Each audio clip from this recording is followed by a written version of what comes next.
Welcome back to Breakfast. It's the final day of Money Week and we're sticking with Kiwisaver. 2.1 million Kiwis are signed up and more than 330,000 of them are kids under the age of 17.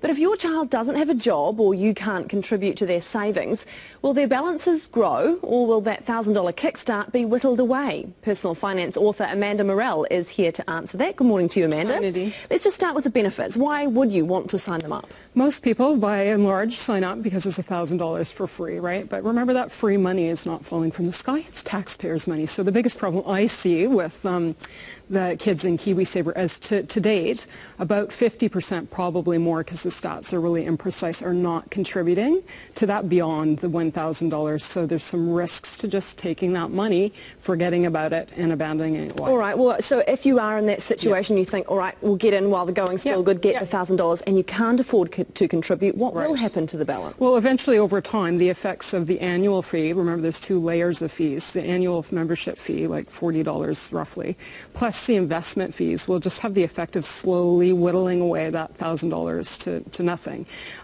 Some funds will perform better than others, so in some cases where performance is exceeding those fees, you're going to see marginal returns, but pretty mediocre really. So the whole design of this program is to give your kids a leg up on either the property market, so they have a deposit for a first-time home, or for retirement. And those kids whose parents are helping them to contribute in an early stage with the benefit of compound interest are going to be so far ahead of the game.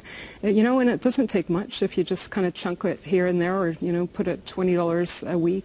So just to clarify, if you put in nothing, before your child's even old enough to contribute, they could end up with nothing. Well, I think there's a brilliant resource out there on interest.co.nz websites where you can play with the variables and you can adjust what you're paying in the annual fees, what the returns are, how much you're contributing. You can see the effect over time. You can manipulate all that stuff. I think we did one case study where over 15 years you'd end up with about $150 left. That's not contributing anything beyond that $1,000 kickstart. So it is a very real risk, and this is like $300 million at risk here because of taxpayer money. Exactly. Okay, so if you are going to put your child in Kiwisaver and maybe you are going to put some money in, what is the best kind of setting to put them in? Do you go, oh, they're young, so let's put them in a growth fund, or do you have to be more conservative, or what do you do?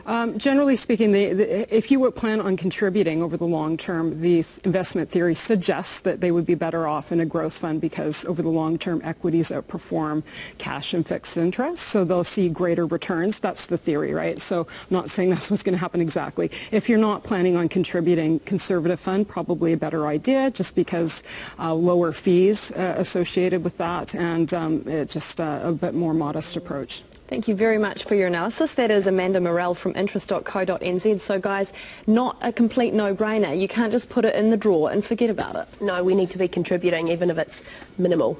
What would be the minimum, just quickly, that you think there's no set formula. It's whatever you can afford. I mean, $20 a week for some people, that's their latte. But, so. Okay. Cool. Are you convinced? No, lid back on, pen. More thinking to be done. So Interesting still not warnings signing up there. either way.